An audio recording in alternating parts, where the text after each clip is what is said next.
이렇게 되어져 있죠. 자, 이것이 의미하는 것은 본시 남자와 여자가 한 몸이며 그리고 평등하고 동일하게 존귀한 존재임을 말하는 것입니다. 그래서 남자든 여자든 이 땅에 존재하는 모든 사람들은 그의 성별과 상관없이 존귀합니다. 자, 그리고 그의 인종과 상관이 없고요. 그의 직업과 상관이 없고 그의 환경과 상관없이 모두가 다 존귀합니다. 자, 굉장히 보편적인 말처럼 들릴지 모르고 또 당연한 말처럼 들리지만 실제 삶의 자리는 그렇지 않죠. 삶의 자리에는 남자와 여자의 엄격한 차별이라는 것이 존재합니다. 자, 남자와 여자는 구별되어 있어요. 성적으로 구별되어 있고 또 구별되어지는 여러 가지 면들이 있습니다. 근데 구별과 차별은 전혀 다르죠. 구별을 차별로 만들어버리기 시작하면 세상은 그 안에서 어떤 이는 지배자가 되고 어떤 이는 피지배자가 되고 어떤 이는 착취하는 자가 되고 어떤 이는 억압받는 사람들이 됩니다. 자, 우리가 아주 작은 세상의 가장 작은 모임이었던 남자와 여자를 창조하셨던 그 하나님의 원리는 남자와 여자를 함께 존귀하게 만드셨다는 말씀입니다. 자, 그래서 이것이요, 우리의 가정 속에서도 반드시 이루어져야 되는 가치입니다. 자, 남자가 여자보다는 보통 힘이 더 세죠. 물론 제가 가끔 그런 말을 들어요. 맞고 사는 남자. 예. 근데 그런 경우는 뭐 거의 뭐 흔하지 않죠. 대부분의 경우는 남자가 물리적으로 힘이 더 셉니다. 그리고 사회적으로도 경제적인 것들을 더 많이 갖고 있는 확률이 높습니다. 그리고 남자는 태어날 때부터 우리 사회에서 우월하게 더 강하다라는 개념으로 키워줍니다. 예, 너는 남자니까 라고 얘기합니다. 자, 남자라는 개념이요, 이게 남성스럽게 살아야 된다는 개념으로 갈 때는 좋은 개념이 되지만 남자이기 때문에 여자를 함부로 대하거나 또 내가 굴림해도 된다라고 생각하는 것은 엄격한 의미에서 죄된 생각입니다. 이건 하나님의 창조의 질서에서 어긋난 생각이에요. 자, 그러므로 하나님의 형상, 이것은 어떤 상태에서도 인간은 차별받아서는 안 된다라는 말씀입니다. 자, 우리 사회가요, 이 불교가 삼국시대 때 들어오고 유교가 함께 들어왔는데요. 불교가 먼저 자리를 잡습니다. 그 이유는 이제 왕권을 강화해야 될 때, 이 이제 강력한 종교가 필요했기 때문에 불교를 수용해서 이 불교로 왕권을 강화시킵니다. 자, 그런데 이제 왕권이 강화되고 시간이 흘러가면서 너무 피한적이고 초월적인 종교에 의지하다 보니까 국가의 경영이나 그리고 이 사회 발전에 큰 역할을 기여하지 못해요. 그래서 대안으로 등장하기 시작한 게 유교입니다. 고려 광종 때 이제 과거 제도를 시작하고 그리고 조선시대에 와서는 이 유교를 우리 국가의 기초 이념 체계로 받아들입니다. 그래서 억불숭유 그러죠. 유교는 숭상하고 불교는 억압한다. 자, 이런 정책을 우리가 무려 500년을 해왔습니다. 그러니 이 500년의 역사의 뿌리 동안 우리 가운데 있는 이 개념이 있습니다. 억불숭유의 가장 중요한 유교 숭상의 원리의 핵심은 왕입니다. 왕을 높이기 위해서 신하가 존재하는 것이죠. 자, 그런데 이것도 좀 잘 보셔야 돼요. 조선을 건국할 때 정도전은 이성계에게 모든 권력을 주지 않기 위해서 왕도 경전과 법도에 맞게 나라를 통치해야 된다. 자, 그래서 왕이 있지만은 왕도 바로 공자의 사상을 따라야 되는 것을 가르쳤어요. 자, 그러므로 이 사상 속에 담겨져 있는 의미, 이것은 무엇이냐면 이게 충성스러운 나라를 만들어야 되지만 그 왕도 세상을 잘 다스리려면 덕이 있어야 된다. 이렇게 가르칩니다. 자, 그러다 보니까 이것이 항상 500년 동안 부딪혀 왔습니다. 왕하고 그 밑에 신하들과의 관계로 끊임없이 부딪히는 가운데 이 안에서 자기 체제들을 유지하기 위해서 가장 강력하게 두었던 것이 뭐냐면 남자는 밖에서 일하고 여자는 안에 있어야 되는 존재예요. 그리고 여자가 넘지 말아야 될 선이라는 게 있습니다. 그리고 남성과 여성을 구별할 때 있어서 남자에 대해서는 윤리적으로 굉장히 많은 부분을 허용했지만은 여성에 대해서는 용납하지 않는, 자, 그런 뿌리와 역할을 500년을 가져왔어요. 자, 기독교가 들어와서 남녀평등이라는 개념을 이 땅에 가지고 들어왔습니다. 그런데 우리 안에 있는 문화를 쉽게 뒤집을 수가 없죠. 아무리 성경이 들어와도 이걸 받아들이고 문화가 변화되는데 또 굉장히 오랜 시간과 또 경험이 필요합니다. 이게 초대교회 우리 한국 기독교회 교회가 들어왔을 때는 여기에 이 가운데다가 칸막이를 설치해가지고 남자가 예배드리는 자리, 여자가 예배드리는 자리 이렇게 서로 못 쳐다보게 했어요. 이 원리는 남녀 7세 부동석이라고. 저희는 어렸을 때 그런 말 많이 듣고 자랐어요. 그래서 여학생이 옆에 앉기만 해도 막 놀림감이 됐어요. 어떻게 남자와 여자가 같이 앉냐고. 길거리에서 남자 여자애가 손을 잡고 다니는 건 상상할 수 없는 일이었죠. 그건 굉장히 수치스럽고 부끄러운 일이라고 생각했습니다. 자, 그런 교육들이 뭐 저 같은 경우도 젊은 세대인데 이 어른들로부터 받았던 이 교육들이 계속 연이어서 있었고 신앙생활하는 공동체에서도 이거는 어김이 없었습니다.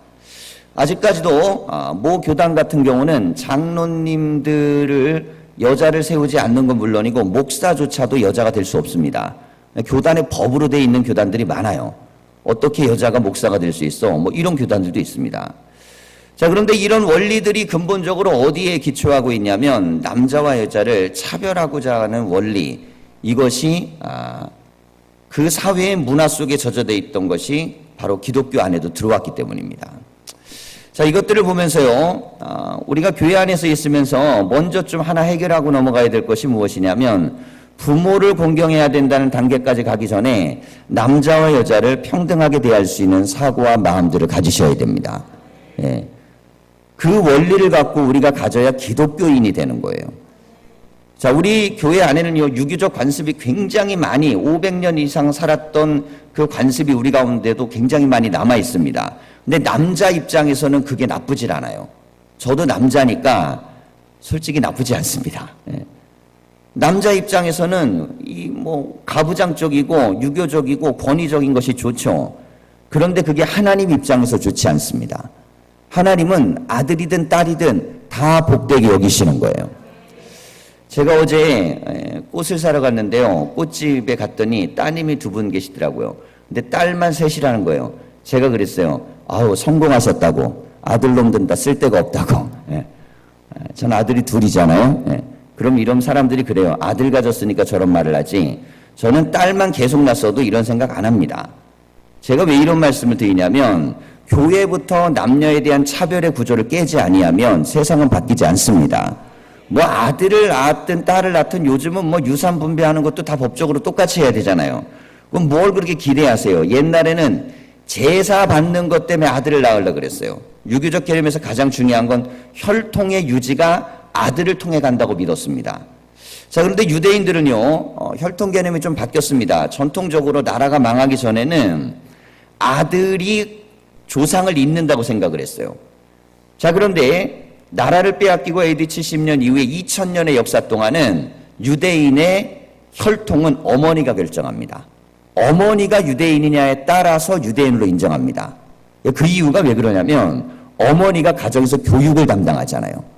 신앙을 담당하고 이어주는 역할을 어머니가 하기 때문에 어머니가 유대인인 사람들은 유대인으로 인정을 해줘요. 자, 그러니 우리가 가치관을 좀 바꿀 필요가 있습니다.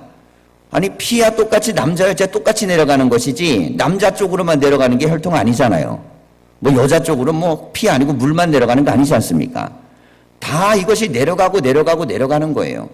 그리고 뭐 이렇게 이리저리 섞이다 보면요, 그 피가 그 피고 저 피가 이 피예요. 한 4대 5대 10대 내려가 보십시오. 그게 뭐 여러분, 그러니까 피의 순결성이라는 거 그거 그렇게 중요한 거 아닙니다. 자, 다음으로 중요한 게 죽은 후에 제사를 받는 건데, 그럼 뭐 죽은 사람이 와서 뭘 먹긴 뭘 먹어요. 살아생전 열심히 드시다가 가세요, 그냥. 예, 죽은 이후에는 아무것도 못 먹는 거예요. 근데 우리는 이게 뭐 이렇게 제사밥 좀 얻어 먹으려고 아들이 제사밥을 준다고 생각하니까 그 존재를 굉장히 부각시켜 놓았습니다. 자, 그런데 결국엔 이게 왕에게 충성하고 국가에 충성하고 남자에게 충성하도록 만든 구조예요. 자, 이 구조와 오늘 부모를 공경하라는 것을 좀 별도로 떼어놓고 보셔야 됩니다. 그렇지 않으면 우리 가운데 이 권위주의와 권위의 문제를 해결할 수가 없습니다. 자, 우리가 어떤 사회가요, 권위주의 사회가 있습니다. 이 권위주의 사회란 굉장히 사회가 어떤 특별한 권력과 힘에 의하여 자유와 평등이 주어지지 않고 그 안에서 권위적으로 이끌려가는 사회예요. 자, 이것은 바뀌어져야 됩니다. 자, 그런데 권위주의를 깬다 그러면서 권위가 깨져버리면 안 됩니다. 집안에서 아버지의 권위가 무너져버려요. 심각해지는 것입니다. 집안에서 어머니의 권위가 무너져요. 심각합니다. 나라에서 국가에서 대통령이나 장관이나 국회의원들 권력을 부여받죠.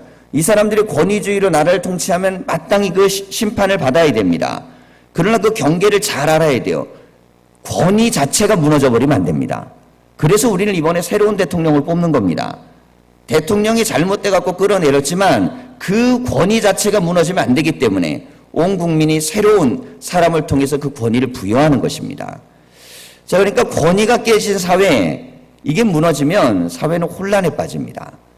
자, 오늘 우리가 말씀 속에서 하나님이 인간에게 주신 이 하나님의 형상, 이 존귀함은 누구나가 다 똑같지만 그 중에 권위가 있어야 된다는 것이에요.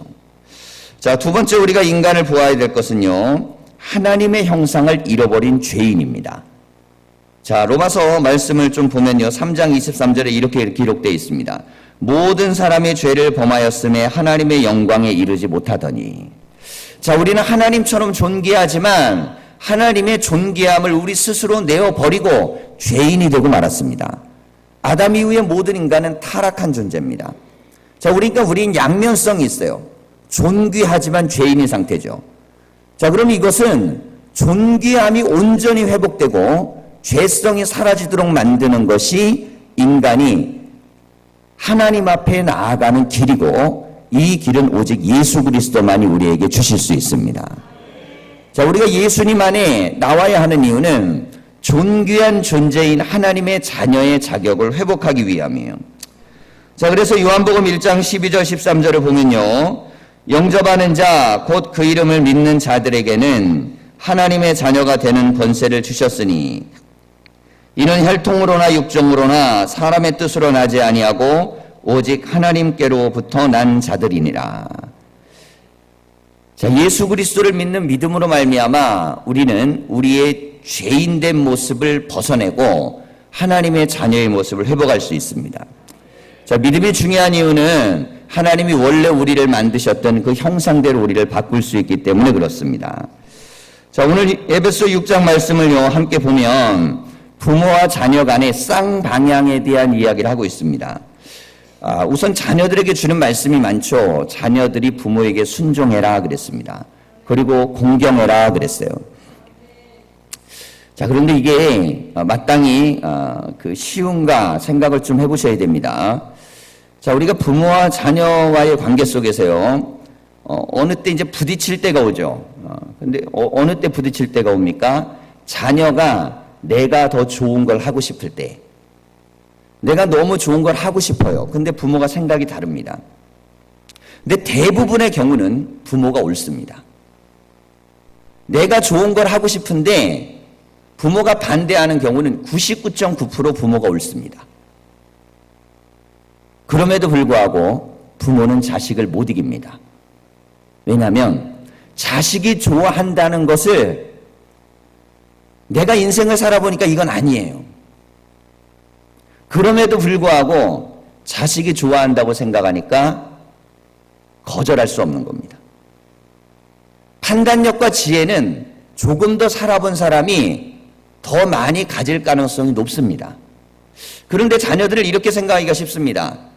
그건 아빠 세대 때 생각이야. 그건 엄마 세대 때 생각이야. 우리 세대 생각은 달라. 자, 그런 생각을 하기가 쉽죠. 왜냐하면 지식은 누가 더 습득력이 강하냐면 당연히 자녀들이 습득력이 훨씬 강합니다. 핸드폰 하나 놓고 자식하고 부모님하고 누가 더 잘 사용하나만 보면 부모는요, 막 눈이 침침하기도 하고 이건지 저건지 알지도 못하고, 그러면 자녀들은 생각하는 거예요. 우리 부모는 판단력이 떨어지는구나. 여러분, 지적 정보력이 떨어지는 것과 인생의 경험이 떨어지는 건 다른 것입니다. 인생의 경험은 지적 정보력과는 다른 영역의 문제예요. 내 부모가 초등학교밖에 나오지 못한 부모 혹은 초등학교를 못 나온 부모라 할지라도 대학을 나오고 박사를 따고 유학까지 갔다 온 사람보다 훨씬 더 인성에 대한 현명함이라는 것이 있습니다. 왜냐하면 그 세월이라는 것 때문에 그렇습니다. 세월이란 지식으로 습득할 수 있는 영역을 벗어나는 것이에요. 내가 30이면 50, 60을 산 사람의 인생을, 그 경험을 우리는 지식적으로, 이론적으로 따라잡을 수가 없습니다. 그러다 보니까 부딪힘이 나타날 수 있죠. 그때 오늘 같은 사회에서는요, 특별히 이렇게 하는 게 좋습니다. 뭐 이렇게 무조건 다 따르는 유교 사회는 우리가 되지 않으니까 존중해 드려야 돼요. 부모님의 생각을 존중해 드리고 어른의 생각을 존중해 드리고 그분의 시대와 경험과 역사 속에서 나왔던 말에 대해서 인정해 드려야 됩니다. 그걸 뭐 꺾으려고 그래요. 자, 이제 25%, 6% 넘어갔잖아요. 지금 막 집집마다 막 난리가 난 집들이 많아요. 예, 한 집은 1번 찍는다. 아버지는 2번, 아들은 1번. 그래서 싸우는 집들이 많아. 예. 이런 걸 뭘 싸웁니까? 국민 주권의 원리에서 한 사람의 1인 1표에 대한 권리는 자기가 갖고 있는 것이잖아요. 물론 자기 의견을 표출하고 대화를 하고 함께 할 수 있어요. 그러나 서로가 그렇게 무시하거나 함부로 대하면 안 됩니다. 그러니까 서로를 대할 때 마찬가지예요. 저는 이렇게 생각합니다. 뭐 지금 이제 다들 이제 투표 정국이시니까 본인들 다 어느 정도 결정하셨겠지만요.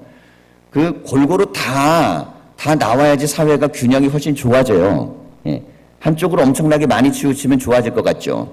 예. 근데 시간이 지나 보십시오. 그럼 또 다른 현상으로 나타납니다.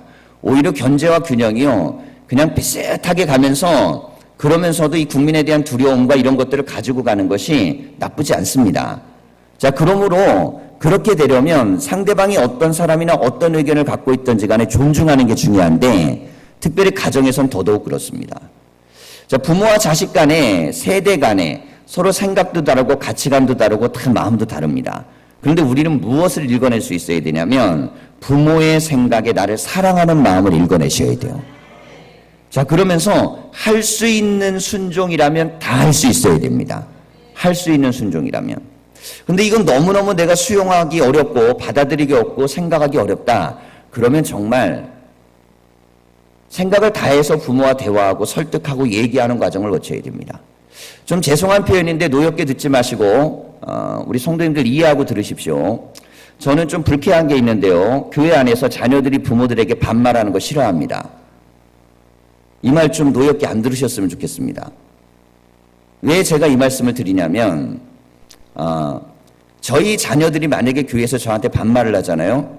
그러면 교인들이 저에게 경어를 쓰시지 않습니까? 그랬을 때 모든 것들이 다 정말 나쁘게 꼬여버립니다. 쟤는 아버지, 엄마를 저렇게 대할 수 있는 존재. 그런데 우리 교회 교인 자녀들은 그렇지가 않잖아요. 똑같이 나한테 반말을 다 쓰든지 아니면 존댓말을 다 쓰든지. 제가 존대어에 대한 부분을 좀 말씀드려서 익숙하게 안 된 분들은 좀 힘이 드시겠지만요. 존대어에 대한 부분이 중요한 이유는 말을 한번 놔주게 해버리면요. 그때부터는 버르장말이 싸가지가 없어져 버립니다. 좀 죄송합니다. 표현이. 선을 너무 넘어버려요. 자기 집에서나 하는 거지 밖에 나와서 말하고 행동할 때도 자기 분을 함부로 여깁니다. 여러분, 왜 부모가 그렇게 밖에서 함부로 여겨지는 존재로 그렇게 애들을 기르세요? 자녀가 밖에서, 안에서는 뭐 다정하게 아빠 뭐 반말도 하고 이렇게 하고 할 수 있지만 밖에 있을 때 우리 아버지 권위를 세워주고 우리 어머니 권위를 세워주게 만들어 주셔야 돼요. 많은 분들이, 가정들이 지금 우리가 현대를 그렇게 살고 있기 때문에 제가 드리는 말씀입니다. 왜냐하면 아이들이 착해요. 우리 교회들 참 착합니다. 그런데 부모와 자식 간의 이 벽에 대한 부분을 함부로 여기게 만들어 놓으면 결정적인 순간에 부모들이 아무것도 하실 수 없습니다. 그 아이들에게 권위를 갖고 뭔가 얘기해서 바른 길로 인도할 때 먹히지 않습니다. 말 한마디에도 해결이 안 되는데 어떤 의견이나 길을 만들어낼 때 하실 수 있으시겠어요? 쉽지 않습니다. 여러분, 우리가 경어를 쓰고 이렇게 사용할 수 있다는 것은 우리 사회가 갖고 있는 굉장히 좋은 면 중에 저는 하나라고 보는 사람입니다. 물론 이제 문화가 돼버리고 고치기가 쉽지 않아서 그러실 수 있지만 혹이라도 말이 부모에게 존댓말이 안 나가는 자녀들 잘 들으셔야 돼요. 용어가 존댓말을 하기 힘들면 공경하는 자세로 부모를 대하셔야 돼요. 아이가 뭐 이렇게 부족하고 부모한테 대들더라도 존댓말 하면서 대드는 집은 뭐가 되긴 돼요. 그래도 부모한테 따지고 뭐라 그래도 존댓말 하면서 하는 거지, 따지고 화내는데 반말까지 해보세요. 이게 누가 어른인지 몰라요. 어른하고 애하고 구분의 선이 무너져 버리도록 만들어 버리시기 때문에 순종할 수 있는 기능이 사라지는 것입니다. 그 기능이 없어지는데 애들이 뭘 근거로 순종을 하겠어요. 어려우시지만 웬만하면 제 귀에 들릴 때는, 우리 자녀들 오늘 이 자리에 있으니까 부모님들 내 귀에 들릴 때는, 목사 귀에 들릴 때는 절대 반말하지 마세요. 굉장히 듣기가 마음이 불편합니다. 그리고 반말을 하더라도 정말 사랑스럽고 막 이렇게 하면 귀엽구나 그럴 텐데 이게 아니야. 근데 우리 가운데 그게 너무나 편만하게 퍼져 있습니다. 우리가 할 수 있는 대로 자꾸 그나마 권위가 무너지고요, 어른들에 대한 것들이 다 땅바닥을 치는 세상을 향해 가고 있습니다. 그런 세상으로 갈수록 조금이라도 세워내고 만들어내려고 하는 존경심만큼의 언어는 우리가 붙들고 계셔야 돼요. 이게 중요하지 않겠습니까? 자, 부모에 대한 공경의 문제는 쌍방향의 문제입니다. 어느 한쪽만이 잘해서 되는 건 아닙니다. 자녀도 부모에게 잘해야 되고 부모도 자녀에게 잘해야 됩니다. 자, 대부분의 경우는 제가 말씀드린 대로 부모가 자녀보다 훨씬 지혜롭죠.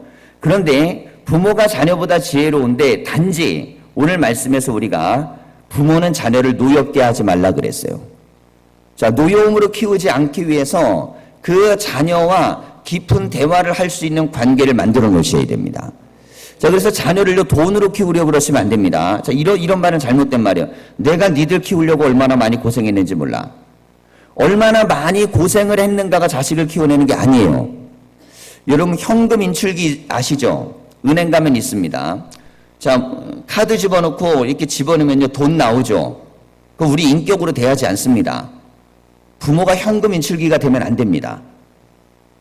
필요하면 그냥 버튼 누르면 돈 나오는 기계가 되면 안 돼요.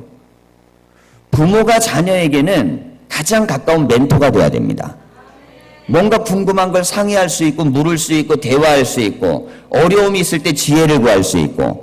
자, 그러면 우리는요, 성경적 부모를 만들어 가셔야 됩니다. 성경적 부모는 돈으로 자식을 키우거나 내가 열심히 일해서 키운다고 생각하는 게 아닙니다. 성경의 부모는 주 안에서 키우는 거예요. 주 안에서 어떻게 키웁니까? 주님 안에서 자녀에 대해서 늘 대화하려고 노력하셔야 됩니다. 아이들과 대화하려고 노력하고 애들 얘기를 들어보고 애들 생각을 함께 하려고 많이 노력하셔야 돼요.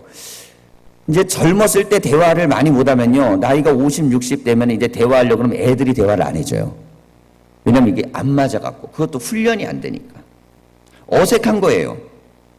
아빠하고 대화할래? 오늘 친구하고 약속이 있어요. 엄마하고 얘기 좀 할까? 나 바빠. 여러분, 이게 다 지금 한국의 가정입니다. 우리가 짧은 시간을 만나더라도 만남 속에서 삶을 나누고 대화를 나누고 인생을 나눌 수 있는 그런 가정을 만드셔야 그게 가정인 것이에요. 무슨 여관은 아니잖아요, 여기가. 네. 여러분, 우리가 교인 가정들도 마찬가지입니다. 우리가 이제 속회 예배 같은 경우 드리다 보면 아이들도 같이 예배 드리러 있고 막 사진도 찍고 그러시는데 참 잘하시는 거예요. 우리 아이들이 그 자리에서 어른들과 공동체와 어른들의 삶과 예배의 자리와 이런 것들을 자꾸 경험하는 겁니다. 그러면서 어른이 되어져 가면 그들이 삶을 통해 건강한 가정을 만들어내고 축복된 가정을 만들 수 있습니다. 우리의 삶의 자리에 대화의 줄이 있어야 나중에 노여움이 안 생깁니다. 평상시 대화도 안 되고 얘기도 안 되고 다 안 되는데 어느 순간 자식이 와서 아버지 내가 이거 하고 싶어요. 야, 그거 절대 안 돼. 자식은요, 평상시 때 나하고 대화도 해준 거 없고 뭐 말도 해준 거 없는데 이럴 때만 안 된다 그래? 이게 노여움이 생기는 거예요. 가까움과 대화와 친근함을 가지고 노력을 해야 됩니다. 자, 부모가 자녀가 부모를 공경하는 것은 당연한 것이라면 부모는 자녀를 이해하려고 부단히 노력하셔야 됩니다. 근데 자녀가 이해하기가 쉬우세요? 어려우세요? 어렵죠. 정말 어렵죠. 갈수록 어려우시죠. 저도 자녀가 갈수록 어렵습니다. 뭐 몇 년 키우지도 않았는데 갈수록 이해하기가 어려워요. 왜 이해하기 어려우면 제가 살았던 그때하고 다른 거예요. 나이는 그때 나도 그때 살아봤는데 사는 게 달라요. 근데 자꾸 제 방식대로 맞추려고 하는 마음이 막 일어날 때가 불쑥불쑥 있습니다. 그런데 부모가 자녀와 가까워지려면 별 수 없습니다. 그냥 16에 맞추고 14살 맞추고 12살에 맞추셔야 돼요. 그렇게 맞춰야만 대화가 됩니다.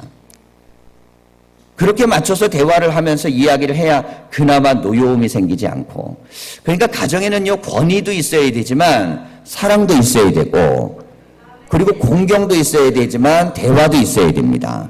이렇게 될 때 우리의 가정은 복된 가정이 됩니다. 자, 5월은 우리가 가정의 달이라고 특별히 세상적으로도 지키는 한 달이고 우리에게도 교회에서 그 주간은 또 중요한 주간입니다. 오늘 우리가 예수 그리스도 안에서 하나님과 우리 사이는 회복된 관계입니다. 자, 그런데 회복된 관계인데 회복된 가정에 들어간 부모 자식 간의 관계가 회복이 안 된 가정들이 많습니다. 여러분, 하나님과 우리와 회복이 됐으면 부모 자식들 간에도 관계가 좋으셔야 돼요. 참 좋아야 됩니다. 이 관계가 좋다는 것은 그냥 친밀한 것만 이야기하는 것이 아니고 예수 그리스도 안에 믿음의 복된 관계를 만드셔야 돼요. 그래서 부모님들이 좀 말씀의 권위가 있어야 됩니다. 아버지가 딱 얘기하면요 자녀들이 네 그럴 줄 아는 걸 보여주셔야 돼요. 이게 안 된다 그러면 그때부터는요 반드시 그걸 만들어내려고 노력하셔야 그래도 그 가정이 시간이 지나면서 서로가 더 좋은 가정이 되고 은혜로운 가정이 됩니다. 갈수록 세상은요 해체주의로 갈 것입니다. 자, 이 포스트 모던의 핵심적 가치 해체의 핵심은 한 개인이 인생의 주인이므로 모든 것들은 다 상대적이라는 가치관이에요. 그러므로 전통적인 모든 걸 다 해체시켜 버립니다. 다 해쳐요. 그 중에 핵심적인 가치 중에 하나 또 가족의 개념입니다. 부모 자식 간의 개념, 남자 여자의 개념, 이런 모든 것들을 다 해체시켜 버려요. 이런 해체된 생각이 가정 안에 들어갔을 때 우리는 함께 더불어 있지만 사막처럼 외로운 인생을 사셔야 될지도 모릅니다. 여러분, 오늘 우리가 2000년 전에 주었던 이 복음의 말씀이 오늘 우리의 가정에는 은혜가 되셔서 우리 자녀들은 조금이라도 부모를 공경하시고 우리 또 부모님들은 자녀들을 노엽게 하지 않는 은혜로운 그런 가정들을 다 만드셔서 축복된 능력의 가정들이 다 되시기를 간절히 축원합니다. 기도하겠습니다.